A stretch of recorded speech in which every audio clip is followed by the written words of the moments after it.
Roberto Alagna. C'est parti.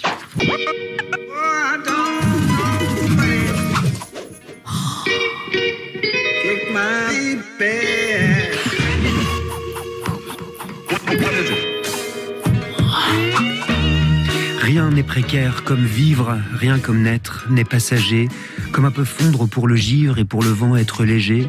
J'arrive où je suis étranger. Un jour tu passes la frontière, d'où viens-tu, mais où vas-tu donc? Demain qu'importe et qu'importe hier, le cœur change avec le chardon. Tout est sans rime ni pardon. Passe ton doigt là sur ta tempe, touche l'enfance de tes yeux. Mieux vaut laisser basses les lampes. La nuit plus longtemps nous va mieux. C'est le grand jour qui se fait vieux. Les arbres sont beaux en automne. Mais l'enfant, qu'est-il devenu? Je me regarde et je m'étonne de ce voyageur inconnu, de son visage et ses pieds nus. Peu à peu tu te fais silence, mais pas assez vite pourtant pour ne sentir ta dissemblance. Et sur le toi-même d'antan tomber la poussière du temps. C'est long vieillir au bout du compte. Le sable enfuit entre nos doigts, c'est comme une eau froide qui monte, c'est comme une honte qui croît. Un cuir à crier qu'on corroie. C'est long d'être un homme, une chose, c'est long de renoncer à tout. Et sens-tu les métamorphoses qui se font au-dedans de nous, lentement plier nos genoux, ô mer amère, ô mer profonde. Quelle est l'heure de tes marées? Combien faut-il d'années secondes à l'homme pour l'homme abjuré? Pourquoi c'est si magré? Rien n'est précaire comme vivre, rien comme être n'est passager. C'est un peu fondre pour le givre et pour le vent être léger. J'arrive où je suis étranger. Louis Aragon, la Diane française, 1944. France Inter. Augustin Trapenard. Bonjour à tous et bienvenue dans Boomerang. Mon invité d'aujourd'hui n'a jamais cessé de puiser dans ses racines, dans leur richesse, leur force, leur sensibilité pour exercer son art. Il est né à Clichy-sous-Bois, de parents immigrés italiens, et il est devenu le ténor le plus célèbre au monde. Son dernier album, Malena, est un hommage au répertoire napolitain et sicilien, à sa famille, à son héritage, à là d'où il vient. Bonjour Roberto Alagna. Bonjour Augustin. Merci beaucoup d'être là. Et vous êtes arrivé, vous, de vous sentir étranger? Oui, bien sûr. J'ai été déchiré par ce sentiment. Longtemps, c'était une vraie souffrance. J'étais étranger partout, dans les deux pays. En Italie, on disait que j'étais français. En France, on disait que j'étais italien. Et ce qui est terrible, c'est que j'étais donc, bien sûr, je suis né en France et j'avais une carte de séjour jusqu'à ma majorité. Donc j'étais étranger. Et puis un jour, je suis devenu français.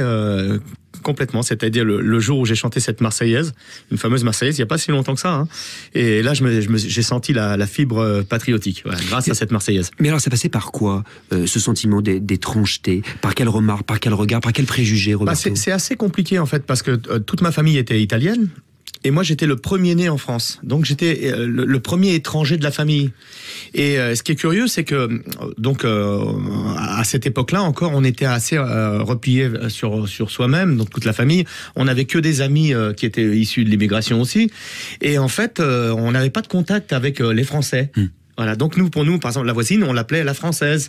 Et peu à peu, il a fallu s'intégrer, il a fallu que les gens aient confiance en nous. Alors, on avait de la chance parce que mon père, tout ça, c'était des gens qui travaillaient très très bien. Donc, ils ont commencé à faire des petits boulots pour les voisins. Ils ont fait des trottoirs, des maisons, des trucs comme ça, et ils sont devenus célèbres. Et en plus, comme ils chantaient tout le temps, ils sont devenus sympathiques. Et ça a été, mais pendant longtemps, ça a été assez difficile pour moi parce que j'étais le seul qui était jamais chez lui. Pour autant, cet héritage italien, c'est quelque chose que vous n'avez jamais renié. Ah non, au contraire, maintenant je m'aperçois que c'est une richesse, mais peut-être grâce à mon métier aussi, parce que j'ai voyagé énormément, ensuite j'ai habité longtemps dans différents pays, et voilà, donc maintenant au contraire je suis plutôt un citoyen du monde. Et comment on fait pour conserver cette fierté quand on vous rappelle à tout instant que vous êtes étranger? Il faut prendre ce qu'il y a de meilleur partout. Et c'est ça, c'est que la richesse culturelle des deux pays, en plus l'Italie et la France, je suis un peu gâté quand même, culturellement c'est formidable. Et avoir cette double culture, au contraire, ça m'a enrichi, ça m'a appris des tas de choses. Et puis vous savez, il y a comment ça s'appelle, Aldo Maccione qui est arrivé. Et le Sicilien, le Rital, est devenu sympathique grâce à lui. C'est vrai qu'au départ, il y avait encore ces préjugés sur l'italien. Moi, je me rappelle encore, il y avait encore alors que moi, je suis une génération quand même, je suis né en 63, mais il y avait encore ces Roland de la guerre des Italiens qui avaient trahi, qui avaient tourné le dos, enfin, je sais pas quoi, j'entendais ces trucs-là. Et c'était vraiment les Rital de Cavalla, c'était assez dur. Et puis, Aldo Maccione est arrivé. Et puis ça a rendu le Rital sympathique, avec son accent, avec son côté un peu beauf, un peu macho comme ça, mais rigolo. Voilà, donc voilà, bon, on s'en est servi. Vous avez grandi à Clichy-sous-Bois, Roberto Alagna, dans un milieu assez modeste. Aujourd'hui, vous voyagez dans le monde entier. Vous chantez dans les salles de concert, dans les théâtres les plus prestigieux, les plus grands rôles, surtout les plus beaux répertoires. Comment on fait pour ne jamais oublier d'où on vient ? Ben, il faut être soi-même. En fait, je me suis très vite aperçu que de jouer un rôle, ça gaspillait de l'énergie. Énormément. Et comme j'avais besoin de mon énergie sur scène, donc je me suis dit, je vais être moi-même partout. Tout en jouant des rôles. Oui, tout en jouant des rôles. J'étais quelqu'un sur scène, mais dans la vie, j'étais dans toutes les situations avec n'importe qui, j'étais tout le temps moi-même, que ce soit avec un président de la République ou avec un machiniste, j'étais tout le temps pareil. Ça veut dire quoi être soi-même quand on est Roberto Alagna ? C'est ne pas avoir d'attitude, une gestuelle, jouer le ténor, jouer la star, jouer la vedette. Je sais pas, des fois on adopte des attitudes. On sait qu'on est avec le président de la République, il faut se tenir d'une certaine façon, etc. Moi, j'étais toujours à peu près pareil. Ça a donné des situations cocasses ? Non, pas du tout. Au contraire, ça a rendu il y a une sorte de proximité qui s'est installée avec tout le monde. Avec les gens, aussi bien dans la rue. Dans la rue, les gens m'appellent Roberto, ils m'appellent jamais ni maestro, ni monsieur Alagna. Non, c'est toujours Roberto. Donc il y a une proximité qui s'est installée, très sympathique. Et puis même dans ce milieu de l'opéra, moi je me souviens quand je suis arrivé, c'était très strict. Tout le monde était en costume cravate, même pour les répétitions. Les barytons, les premiers plans ne parlaient pas avec les jeunes. Il y avait une hiérarchie. Aujourd'hui, non. Moi je suis arrivé, j'étais un des premiers arrivés en jean aux répétitions, et puis à parler à tout le monde. Et puis tout d'un coup, être aussi bien avec un petit rôle qu'un grand rôle. Ça vous a servi, vous pensez ça ? Ah oui, énormément. Mais je crois que ça a servi tout le monde parce que ça a changé énormément. Je sais que en 30 ans, le monde de l'opéra a changé complètement, aussi bien le public. Hein. Le public, c'est la même chose. Moi, je me souviens encore où les gens allaient en smoking au concert. Maintenant, c'est différent. Alors, est-ce que c'est bien, est-ce que c'est moins bien ? J'en sais rien. Mais en tout cas, ça a popularisé. Et moi, j'aime ça parce que je trouve que l'opéra, c'est populaire pour moi. Voilà. Puis là où vous n'oubliez pas d'où vous venez, Roberto Alagna, c'est aussi en rendant hommage à une culture musicale, sicilienne et napolitaine en l'occurrence. Il y a 8 ans, je me souviens, vous aviez sorti un album qui s'appelait Sicilien et qui reprenait des grands airs de la chanson sicilienne. Pourquoi ou pour qui vous l'aviez fait, ce disque à l'époque ? En fait, j'avais fait ça pour ma grand-mère qui était décédée, et c'était le dernier lien qui restait avec la Sicile. Parce que mes parents, eux, ont grandi ici. Même mon père est arrivé à 18 ans, ma mère à 16 ans. Et voilà, donc c'était le dernier lien avec qui on parlait sicilien, avec qui on avait ce... Voilà, et je me suis dit que pour les générations futures, donc j'ai beaucoup de cousins, énormément, etc., qui ont grandi ici, qui ont moins connu la Sicile. C'était important pour moi de laisser cet héritage-là, puisque moi, j'étais un peu le trait d'union entre ces deux générations. Et voilà, donc je l'ai fait. Et aujourd'hui, je le fais aussi pour ma fille Malena, qui elle est franco-polonaise. Et qui donne son titre à votre album. Voilà, et donc, et aussi c'est une sorte, je sais pas, c'est comme si je présentais aussi mon enfant à ces gens qui sont partis. Et qui les chantait, ces chansons, à l'époque, dans votre famille ? Mon père, mon grand-père, mes oncles, enfin un peu tout le monde. Et à quelles occasions ? Tout le temps ? Tout le temps. Dès qu'on avait l'occasion. Vous savez, ils travaillaient dur, toute la semaine. Ils étaient sur les chantiers, c'était dur. Et le dimanche, on se retrouvait. Et alors voilà, il n'y avait pas encore la télé, il n'y avait pas de radio. Et c'était une façon de retrouver les senteurs et les saveurs de la Sicile. Et vous aussi, vous chantiez ? Ah oui, bien sûr. Au départ, j'étais un peu timide, donc j'ai commencé avec la guitare, je les ai accompagnés. Puis très vite, j'ai pris de l'assurance et puis j'ai commencé. Mais ce qui était incroyable, c'est que j'absorbais tout ce répertoire. Donc, une fois que ensuite j'ai eu le courage de chanter, j'avais un répertoire énorme. Alors, quelle est la différence entre la chanson napolitaine et sicilienne, outre la langue, évidemment ? La langue, bien sûr, qui est très, très différente. Et aussi le tempérament. Le napolitain est un peu plus exubérant, un peu plus... comment dire... C'est le bon copain. C'est quelqu'un qui a moins de pudeur. Je sais pas, il rentre chez vous, il ouvre le frigo, il regarde ce qu'il y a derrière. Voilà. Le Sicilien, non, lui, est plus réservé, il est plus, il cache ses sentiments, il est. Et ça se ressent dans l'interprétation. Ah oui, énormément dans la façon. Les tarentelles, par exemple, siciliennes et napolitaines, les rythmes sont différents. Et voilà, mais bon, après ils se retrouvent. C'est quand même des peuples qui se ressemblent quelque part. Voilà, c'est curieux. Et qu'est-ce qu'elles racontaient, ces chansons ? C'est souvent c'est un peu comme chez Pagnol. Ah, voilà. C'est comme chez Pagnol où on met en avant tout le temps le sentiment noble, le sentiment digne, le sentiment simple. C'est ce qui vous vient à l'esprit, quand vous les chantez ? Oui. C'est des sentiments simples. Vous voyez, quand vous regardez vous lisez un livre de Pagnol ou vous regardez un film de Pagnol, on est ému par des sentiments hyper simples. Et c'est ça que j'adore.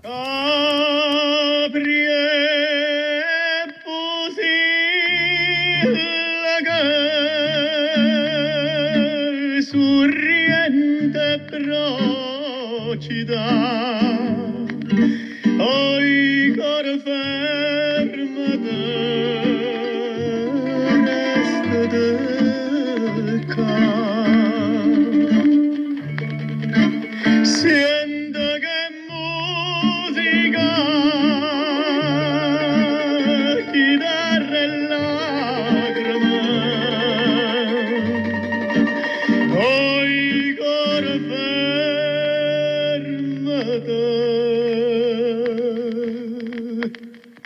amara chiara.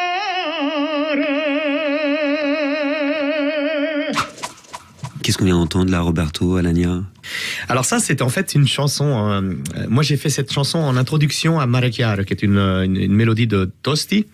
Et j'ai voulu présenter cette chanson parce qu'on parle de Capri, de Pusil, de Sorrento. Donc c'est toute cette région napolitaine qui ont influencé des tas de compositeurs, des tas de poètes. Et voilà. Donc j'ai voulu faire une présentation de ce disque en disant venez avec nous à Naples où on entend les guitares qui pleurent. C'est souvent du sang et des larmes. Et voilà. Donc venez à Naples et vous allez trouver la joie de chanter. C'est une invitation. Voilà. C'est une invitation au voyage. On entend une voix aussi si forte, si connue aujourd'hui que d'aucuns programmateurs et directeurs d'opéra s'arrachent.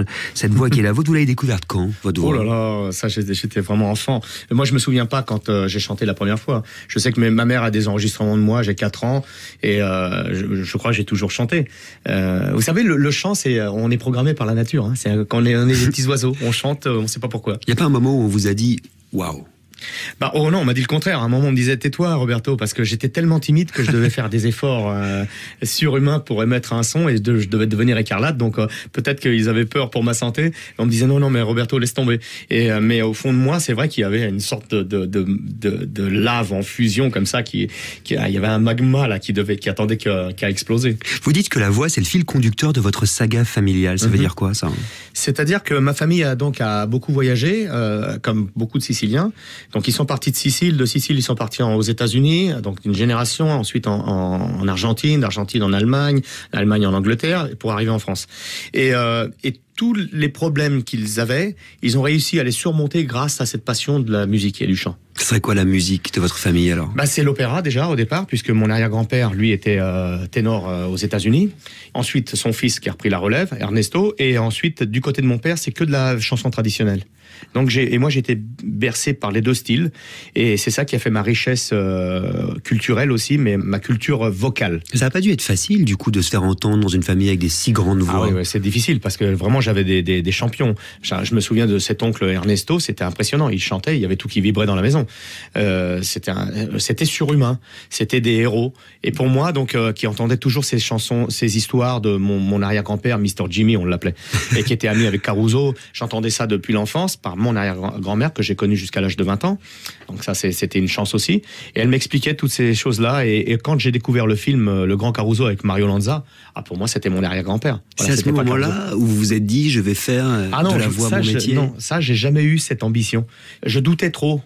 Et je plaçais tellement l'opéra à un haut niveau que pour moi, c'était mon inaccessible étoile. Du coup, il n'y a pas eu de formation Il y a eu une formation, déjà familiale, puisqu'il y a quand même quelque chose. Moi, j'avais fait un livre où j'avais appelé ça « Je ne suis pas le fruit du hasard ». Mais le conservatoire, le solfège? Le conservatoire, j'ai fait 1 an quand j'avais 10 ans, et ensuite 1 an encore quand j'avais 14 ans, et c'est tout. Mais le reste, et après j'ai fait l'école d'opéra où j'ai fait une sorte de passage très très rapide. Pourquoi? Parce qu'en fait, j'avais déjà démarré la carrière et lorsque j'avais fait le concours, j'avais voulu faire le concours, on m'avait dit non, tu peux pas faire le concours parce que tu n'as pas fait le conservatoire. Donc je pouvais pas rentrer à l'école de l'opéra. Et puis un jour, José Todaro, le ténor, m'a présenté à Michel Sénéchal et ils m'ont pris. Mais moi j'ai dit mais maintenant j'ai démarré. Non mais c'est pas grave, c'est bien qu'on ait un élève comme toi ici. Donc ils m'ont payé pendant 1 an et je suis venu simplement faire apprendre des rôles. Donc c'est-à-dire que je n'ai fait aucun cours, j'attendais tous les élèves le matin et je leur disais, il y avait un chef de chant qui était formidable, qui nous apprenait des rôles, qui s'appelait Simone Féjard. Et moi, je voulais faire que des cours avec elle. Et donc, à chaque fois, je remplaçais mes cours de solfège, de langue, de maintien, enfin de tout, d'histoire de la musique et tout ça, par des cours de Simone Féjard. Et j'ai appris 8 rôles en un mois. Ce qui est quand même passionnant, je trouve, c'est que quand on regarde un chanteur d'opéra chanter, il y a toujours quelque chose de l'ordre de l'étonnement, à imaginer qu'un corps puisse produire de tels sons, comme si la voix, en fait, elle venait d'ailleurs, ou qu'elle ne vous appartenait pas vraiment. Elle vous appartient, votre voix, vous? Non. On nous la prête, on nous la confie, cette voix. Mais qui? Le bon Dieu, la nature, je sais pas, le diable, je sais pas qui. Mais quelqu'un vous la confie, cette voix. Le diable ou le bon Dieu, alors? Ça peut être les deux. Qu'est-ce que ça veut dire concrètement? Qu'elle ne vous obéit pas, votre voix? Oui, elle est rebelle. Et donc, il faut toujours la cajoler, il faut la convaincre, il faut la réchauffer, il faut la respecter, il faut être gentil avec. Voilà. Sinon, elle vous abandonne, elle vous laisse tomber. Est-ce que ça veut dire que vous vivez aussi, Roberto Alagna, avec la menace permanente de son étouffement, de sa disparition? Oui, bien sûr, on y pense tout le temps. On est tout le temps en train de contrôler, on est tout le temps en train de faire attention. Est-ce que ce rôle ne va pas me tuer? C'est pour ça que c'est dur de signer les contrats. On signe les contrats 5 ans en avance. Oui. Et on se dit, mais est-ce que dans 5 ans, je vais être capable de chanter ça? Ça vous est arrivé de la perdre, votre voix? Non, jusqu'à présent, non, j'ai été assez chanceux. Mais il faut dire que je la respecte énormément. Jamais elle ne vous saoule? Si. Si, parce que moi, à l'intérieur, j'entends un son qui est le son de la perfection, mais qui est inatteignable. Et donc, ça me saoule quand j'entends un disque. Je dis, mince, c'est pas ça, elle m'a encore trahi. Avec l'envie du coup de vous taire, parfois? Oui, aussi.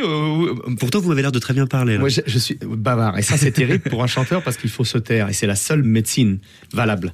C'est-à-dire que le seul médicament qui fasse du bien, c'est de se taire. Et d'ailleurs, quand je vais au cinéma, c'est le seul moyen pour moi de me taire. Parce que c'est vrai que je suis très bavard et c'est pas très bon pour les cordes vocales. Qu'est-ce qui vous laisse sans voix, quand même, parfois? L'émotion, la beauté. La beauté d'une œuvre, la beauté d'un tableau, la beauté d'un geste, la beauté d'une attitude. Ouais, ça me laisse sans voix. Ouais. Et la beauté de Noël, tiens. Ah, ça aussi. La beauté de Noël et sa musique teintée de cloches et de carillons, surtout quand c'est vous qui la chantez, cette musique dans l'un de vos disques de Noël que je ressuscite pour l'occasion, Jingle Bells. Vous êtes sur France Inter avec Roberto Alagna. Vous écoutez Boomerang.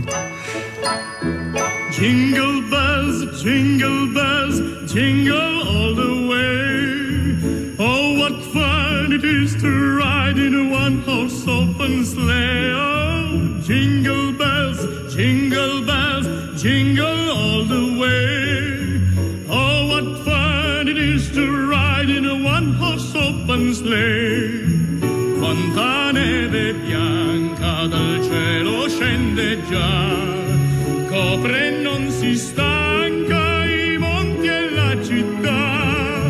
E già Babbo Natale con la sua slitta sta, strapiena di regali che hanno i bimbi porte.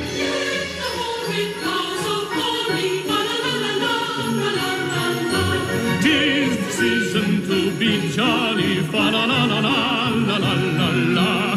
Can we now get a pearl, fa la la la la la la la la la. Troll the ancient Yuletide carol, fa la la la la la la la.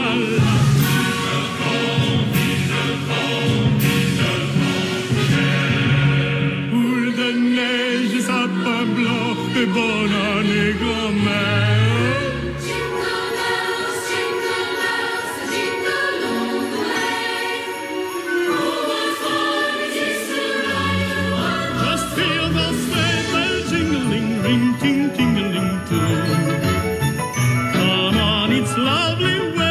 Sleigh ride together with you.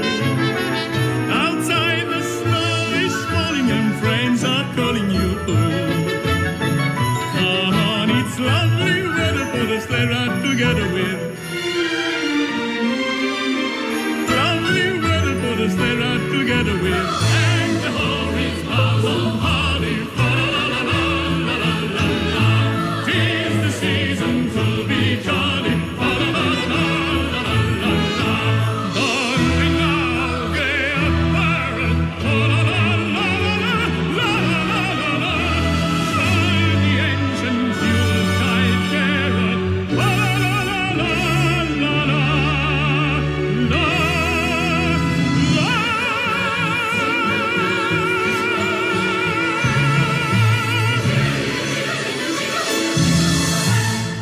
Boomerang sur France Inter.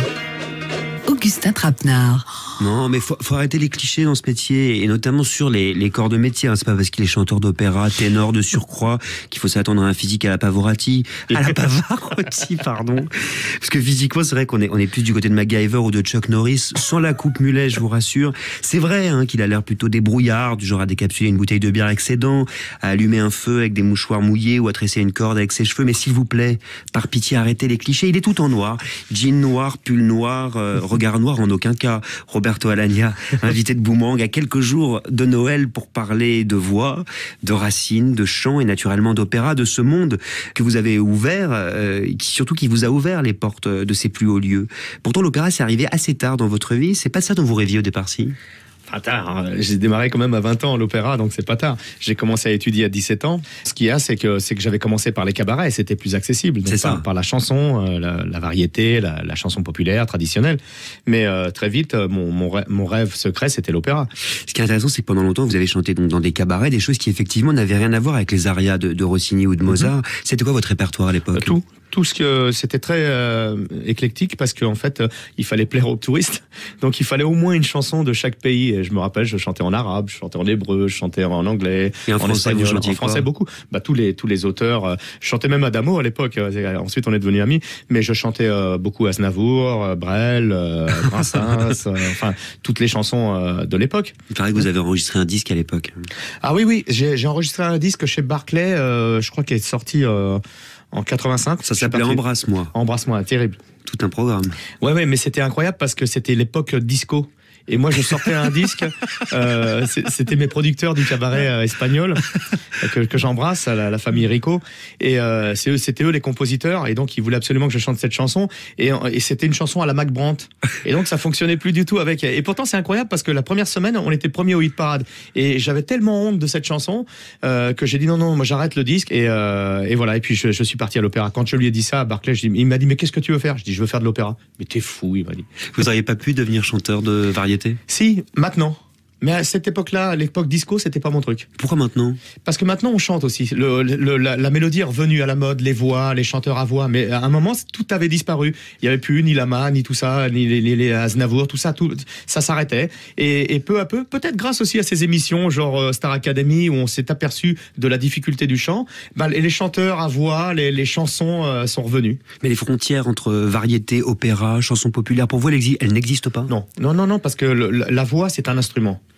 Et c'est comme si vous avez un violon, même si vous avez un Stradivarius, on peut tout jouer sur ce Stradivarius. C'est pas seulement du Mozart, mais on peut jouer du jazz, de la soul, on peut tout jouer. Et la mission de l'artiste, c'est de toucher la multitude. Vous voyez, on est à la période de Noël, voilà, c'est mon message christique. Il faut toucher la multitude. Christique. Rien que ça. Il était d'accord avec ça, Pavarotti?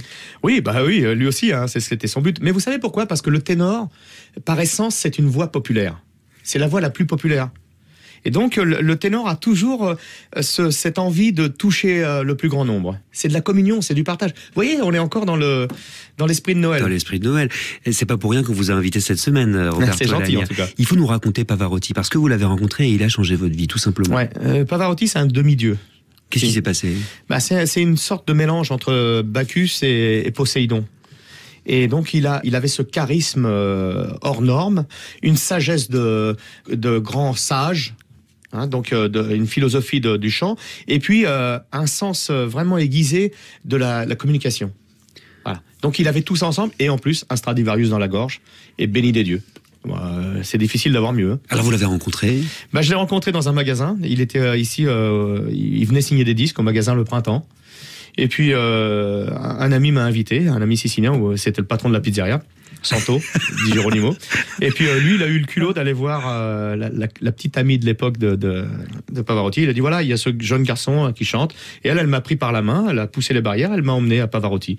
Et là, je me suis retrouvé écarlate, moi. Il m'a dit alors, tu es ténor? J'ai dit non, moi je chantonne. Il m'a dit et tu es italien? J'ai dit mes parents, oui, moi je suis né ici. Et puis à un moment, j'ai eu la bonne idée. Il m'a dit tu as travaillé le chant avec qui? J'ai dit je travaille avec Raphaël Ruiz, qui a travaillé avec Pertile. Et Pertile, c'était une légende en Italie. C'était le ténor de Toscanini. Et donc, quand j'ai dit ça, il a ouvert les yeux et il a dit j'aimerais bien t'entendre. Et voilà. Et puis il m'a dit, écris-moi, je te répondrai. Et je lui ai écrit, il m'a répondu 1 an plus tard. C'est un miracle de Noël, Roberto Oui, c'est un Alagna. miracle de Noël. C'est une fable. Oui. C'est sûr que vous n'avez pas rêvé, ça. Maintenant, je commence à me demander de temps en temps si j'ai pas rêvé. Vous savez ce qui serait miraculeux pour nous? Ce serait que vous nous chantiez une chanson de Noël quand même. Et je vous conjure d'accepter. Bon, bah alors je vais Pour vous vous interpréter une chanson qui s'appelle Gentil Père Noël. Et je vais vous raconter l'histoire de cette chanson. J'étais en train d'enregistrer un disque il y a quelques années à Londres. Et mon directeur, le directeur d'EMI France, m'appelle en catastrophe. Mais Roberto, je viens d'écouter ton disque, ton programme. Il n'y a pas assez de chansons en français. J'ai dit, ah bon, et qu'est-ce qu'on va faire? Ben, il me faut que tu apprennes quelque chose. J'ai dit, j'ai pas le temps, je suis en train d'enregistrer, c'est le dernier jour. Bon, je raccroche, et puis je suis, mon taxi m'attend. Je dis, qu'est-ce que je vais faire? Et puis j'écoute une chanson, vite fait, de Mario Lanza, qui commençait par Joy to the World. Je dis, voilà, c'est pas mal ça.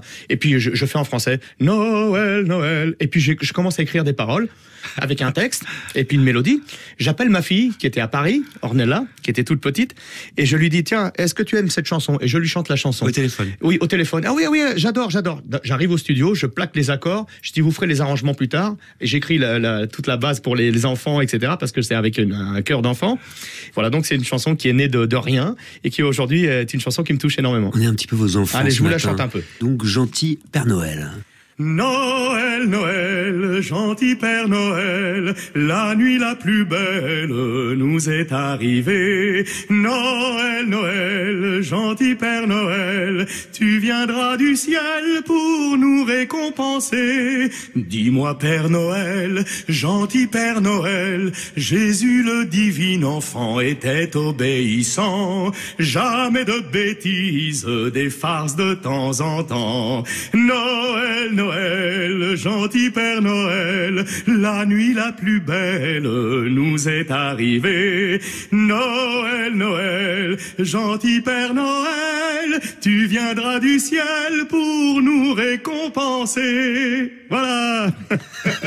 Formidable. Elfes, reines et farfadets sont aux anges, et peut-être même au 7e ciel. Roberto Alagna nous souhaite à tous un joyeux Noël dans Boomerang exclusivement. Merci beaucoup. Merci, Roberto, Augustin. d'être venu Très faire sympa, un tour cette dans émission. Boomerang. Je rappelle que Malena, votre nouveau disque du nom de votre fille, vient de sortir, que vous serez le 9 janvier au Théâtre des Champs-Élysées à Paris pour un récital autour des plus grands duos d'amour, et que vous enchaînerez les rôles de Londres à New York en passant par Vienne et Berlin, en Cyrano de Bergerac, Carmen, Tourando et l'Élysire d'Amoret notamment. Tout de suite,